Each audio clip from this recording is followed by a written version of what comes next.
Hello and welcome back. और आज इस वीडियो में हम लोग ग्लाइकोजन स्टोरेज डिजीज़ के बारे में बात करने वाले हैं। ठीक है, सो मैंने यहाँ पे एक टेबल ड्रॉ कर रखा है क्योंकि टाइम वेस्ट होता है इसमें।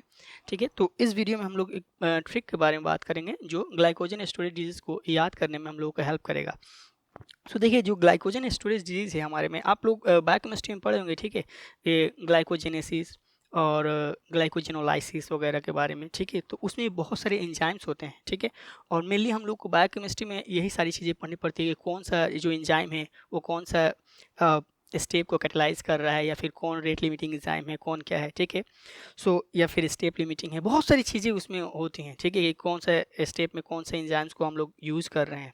तो यहाँ पे कुछ एंजाइम्स हैं जिसकी वजह से कुछ डिजीज़ होती हैं जिसको हम लोग ग्लाइकोजन स्टोरेज डिजीज़ बोलते हैं। ये एक्चुअली ग्लाइकोजन के सिंथेसिस में या ग्लाइकोजन के स्टोरेज में बहुत सारी जो एंजाइम्स होती हैं उनकी कमी से हमें बहुत सारी बीमारी होती है। ठीक है, सो उस डिजीज़ को हम लोग यहाँ पे पढ़ेंगे, और उसके बाद से उन डिजीज़ को हम लोग टाइप्स के नाम से भी जानते हैं। जैसे मान लीजिए कि जो डिजीज़ मैं यहाँ पे लिखूंगा ना, उसे टाइप 1 ग्लाइकोजन स्टोरेज डिजीज़ बोल सकते हैं। सो अगर वहाँ पे कहीं एग्जाम में अगर लिखता है टाइप 1 ग्लाइकोजन स्टोरेज डिजीज़, तो आपको उसको नाम मालूम होना चाहिए कि इसको ही टाइप 1 बोलते हैं। ठीक है, सो अभी हम ट्रिक आपको बताएंगे जिसकी हेल्प से जो इनका नाम है और ये जो एक पर्टिकुलर जो आपका डिजीज़ है वो किस एंजाइम की कमी से होती है वो याद हो जाएगा। ठीक है, सो देखिए, मैंने टाइप्स तो एक्चुअली 6 तरह के होते हैं, तो वो हमने इसे लिख दिया है। ठीक है, ये सब ऑर्डर में है।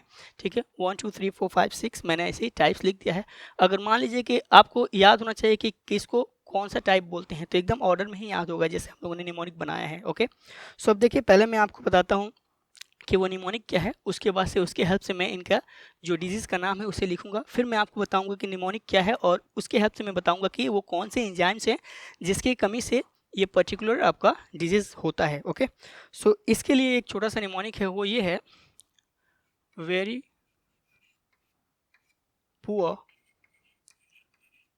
Poor child admitted to admitted to municipal hospital. ये नीचे मैं हॉस्पिटल लिख रहा हूँ, मैं भी देखने में परेशानी है, लिखने में परेशानी हो रही है। हॉस्पिटल दिखे नहीं, ओह सॉरी।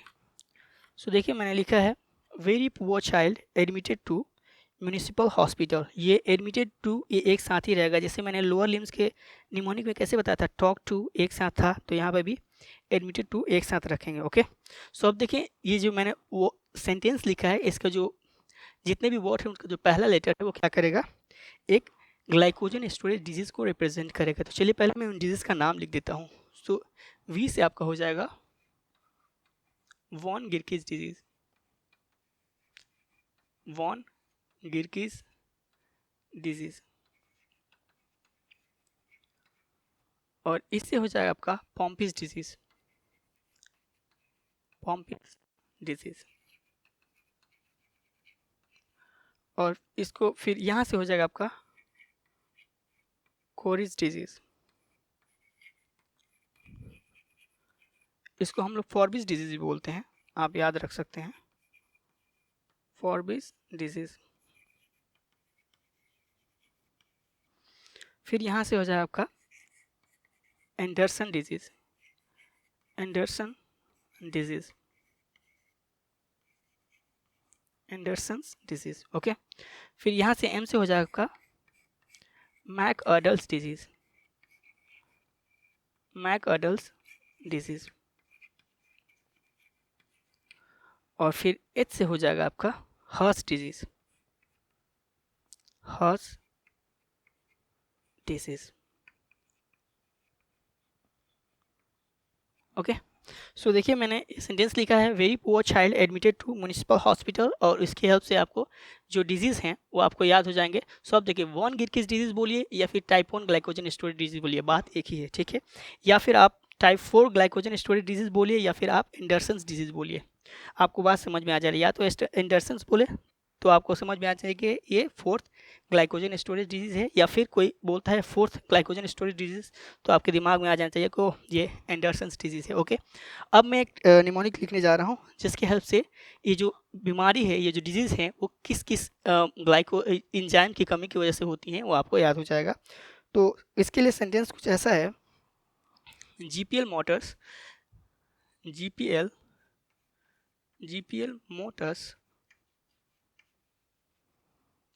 डेवलप्ड, मैं यहाँ पे एक छोड़ रहा हूँ, मैं आपको समझाऊंगा, जब एक्सप्लेन कर दूंगा तो फिर मैं जो इसमें अरेंजमेंट होगा मैं कर दूंगा। Okay, GPL motors developed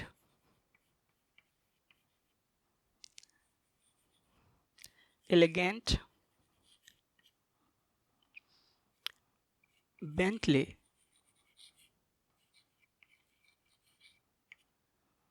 Emirates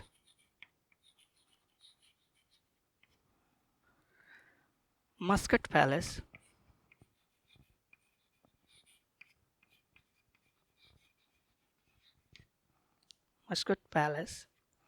huge parking.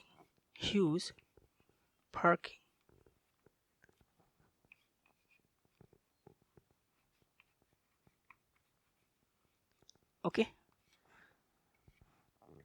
देखिए मैंने यहाँ पे एक सेंटेंस लिखा है, अब मैं इस सेंटेंस को एक्सप्लेन कर रहा हूँ, सब चीज़ क्लियर हो जाएगा। ये आपको में भी डिफिकल्ट लगता हो, बट ये इतना डिफिकल्ट नहीं है। ओके, देखिए मैंने यहाँ पे लिखा है GPL motors developed elegant Bentley Emirates Muscat palace huge parking. Okay, so अब देखिए एक सेंटेंस है, एक्चुअली एक जीपीएल मोटर्स एक कंपनी है, ठीक है। तो ये जीपीएल मोटर्स जो कंपनी है उसका एक्चुअली एक शोरूम है, और शोरूम का नाम है आपका बेंटली एमिरेट्स। और बेंटली क्या होता है, बेंटली एक कार कंपनी है, जैसे रोल्स रॉयस वगैरह है, ठीक है, बीएमडब्ल्यू है, वैसे ही आपका बेंटली एक कार कंपनी है। और बेंटली एमिरेट्स उस शोरूम का नाम है, जो उसका वो ओन कौन करता है, जीपीएल मोटर्स वाले उसे ओन करते हैं, ये उनका शोरूम है, ठीक है। और ये कहाँ पे है, मस्कट पैलेस में। मस्कट पैलेस क्या होता है, एक मॉल है, ठीक है, मस्कट में है। तो मस्कट पैलेस एक मॉल है, उसमें एक शोरूम है बेंटली एमिरेट्स, वो किसके अंडर में है, वो जीपीएल मोटर्स वाले के अंडर में है, ठीक है। सो एक्चुअली क्या होता है ना कि जो उसका जो ये मस्कट पैलेस है ना, उसका जो पार्किंग है, वो पार्किंग एरिया है, वो उसको मेंटेन कौन करता है, जीपीएल मोटर्स वाले करते हैं, ठीक है। एक्चुअली क्या होता है ना कि बहुत सारी जगहों पे मॉल वगैरह जब ओपनिंग होता है तो बहुत सारे लोग तो डेवलप्ड हो जाने के बाद ख़रीदते हैं। बहुत सारे लोग पहले ही बोल देते हैं कि इसे मुझे दे दो, मैं अपने अकॉर्डिंग इसे अरेंज ये करूँगा, डिज़ाइन करूँगा या डेकोरेट करूँगा, या अपने अकॉर्डिंग बनवाऊँगा, मुझे मेरी ज़रूरत के हिसाब से, राइट। सो जो अब देखिए आपको थोड़ी थोड़ी बात समझ में आती होगी कि जीपीएल मोटर्स क्या है, एक कंपनी है जिसका जो शोरूम है बेंटली एमिरेट्स, जैसे आपको बेंटली एमिरेट्स दुबई बहुत सारे मिल जाएंगे, ठीक है। तो बेंटली एमिरेट्स है, वो मस्कट पैलेस में है। तो मस्कट पैलेस का जो पार्किंग है वो कौन ये करता है, संभालता है, जीपीएल मोटर्स वाले उसे उसका मेंटेनेंस करते हैं। तो अब देखिए मैं एक सेंटेंस को पढ़ने जा रहा हूँ, अब आपको एक मीनिंग निकलेगा इससे, ठीक है।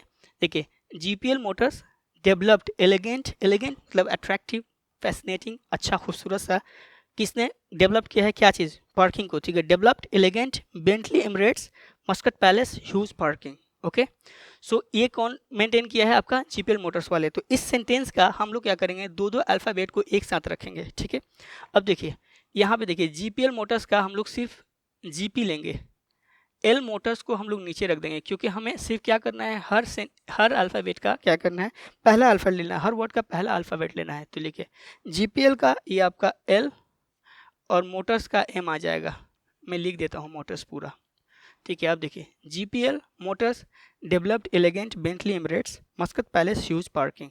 ओके, अब देखें एक्चुअली यहाँ पे जगह नहीं था, नहीं तो मैं इस सेंटेंस को पूरा लिखता, उसके बाद से दो दो अल्फ़ाबेट को उठा करके इसमें अरेंज कर देता, तो फिर आपको और आसानी लगता। लेकिन फिर भी आप समझ सकते हैं, ठीक है, जो मैंने आपने एक्सप्लेन कर दिया है, अब एक्सप्लेन करने के बाद मैंने दो अल्फ़ाबेट को यहाँ पे ला दिया है। अब देखिए इन सारी चीज़ों से हम लोग क्या करेंगे, इन एंजाइम्स का नाम लिखेंगे, ठीक है। देखिए इसका जो पहला होगा, इसका जो पहला होगा, इसका पहला, इसका पहला, इसका पहला अल्फ़ाबेट, और इसका भी, और इसका, और इसका। ओके, चलिए मैं इसको ना साइड में लिख भी देता हूँ। इसका हो जाएगा एल, एल एम, इसका हो जाएगा डी ई, इसका हो जाएगा आपका बी ई, इसका हो जाएगा एम, इसका हो जाएगा पी, और इसका हो जाएगा आपका एच और पी। ओके, अब देखिए मैं इनसे एंजाइम्स का नाम लिखता हूँ, ठीक है।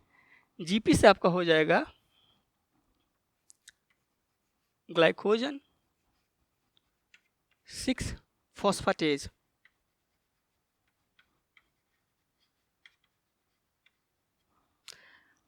अब एल से हो जाएगा आपका, देखिए, लाइसोसोमल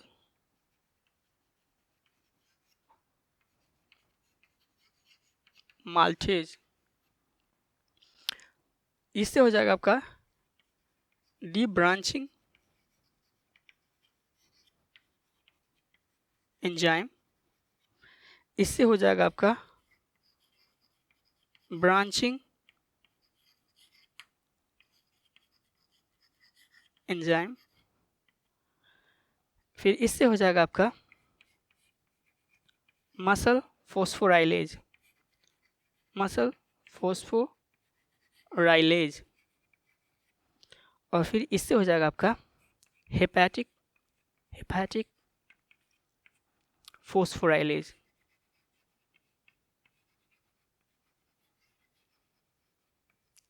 अब देखिए, इसको लिवर फोस्फोराइलेज भी बोल सकते हैं। लिवर सेल टिश्यूज को क्या बोलते हैं हम लोग? हेपाटिक बोलते हैं ना, ठीक है, हेपाटिक सेल। ओके, अब देखें यहाँ पे मैंने, देखिए, जीपी से हो जाएगा आपका ग्लाइकोजन 6 फॉस्फेटेज, और एलएम से हो जाएगा आपका लाइसोसोमल माल्टेज, और यहाँ पे debranching enzyme, BE branching enzyme, और उसके बाद से एमपी से हो जाएगा मसल फोस्फोराइलेज, और उसके बाद से एचपी से हो जाएगा आपका हेपाटिक फोस्फोराइलेज। अब देखिए, हम लोग क्या ग्लाइकोजन के बारे में बात कर रहे हैं, तो आप यहाँ पे लिख भी सकते हैं glycogen debranching enzyme, glycogen branching enzyme, glycogen muscle phosphorylase, glycogen hepatic phosphorylase, आप लिख सकते हैं। नहीं भी लिखिएगा तो आप ग्लाइकोजन के बारे में बात करें, आप लोग जानते हैं इसके बारे में। ओके, जो 11-12 के बच्चे होंगे, मे भी आप लोग अगर पढ़े होंगे तो आपको समझ में आएगा, नहीं तो आपको जब एमबीबीएस में एडमिशन हो जाएगा तो फिर आपको इसके बारे में पढ़ाया जाएगा, ठीक है। तो अभी से आप लोग जान लीजिए, ठीक है। अब देखिए, यहाँ पे हम लोगों ने ये याद कर लिया कि हाँ, इस सेंटेंस से याद हो जाएगा और इस सेंटेंस से ये याद हो जाएगा। मे भी हमको लग रहा है कि ये जो सेंटेंस है, मे भी बहुत सारे बच्चों को डिफिकल्ट लगे, लेकिन आप 1-2 मरतबा इसे प्रैक्टिस करें, फिर ये बहुत आसान हो जाएगा। ओके, जो मीनिंग मैंने बताया है उसे अपने दिमाग में रख करके। अब देखें, इसके अलावा मैं एक चीज़ बता रहा हूँ। देखिए यहाँ पे, देखिए, Cori's disease debranching enzyme, और ये देखिए एंडरसन्स डिजीज़ ब्रांचिंग एंजाइम, और यहाँ पे मैक अडल डिजीज़ मसल फोस्फोराइलेज, और यहाँ पे हर्स डिजीज़ और हेपाटिक फोस्फोराइलेज। अब देखें, सी के बाद क्या आता है? डी। देखिए, Cori's disease debranching enzyme. A के बाद क्या आता है? B, Andersen disease branching enzyme. अब देखिए, एम मैक अडल डिजीज़ और मसल फोस्फोराइलेज, और एच के साथ आप मैच कर दीजिए, हर्स डिजीज़ हेपाटिक फोस्फोराइलेज। और इस तरह क्या हो जाएगा कि आपका पूरा प्रॉब्लम यहीं पे सॉल्व हो गया। अब देखिए, या तो आप इस नेमोनिक के थ्रू आप इसे याद रख लें, या फिर देखें सी के बाद डी आएगा। अगर डी ब्रांचिंग एंजाइम है, आपके दिमाग में फट से आ जाना चाहिए, ओह इसके पहले वाला सी कोरिज डिजीज़।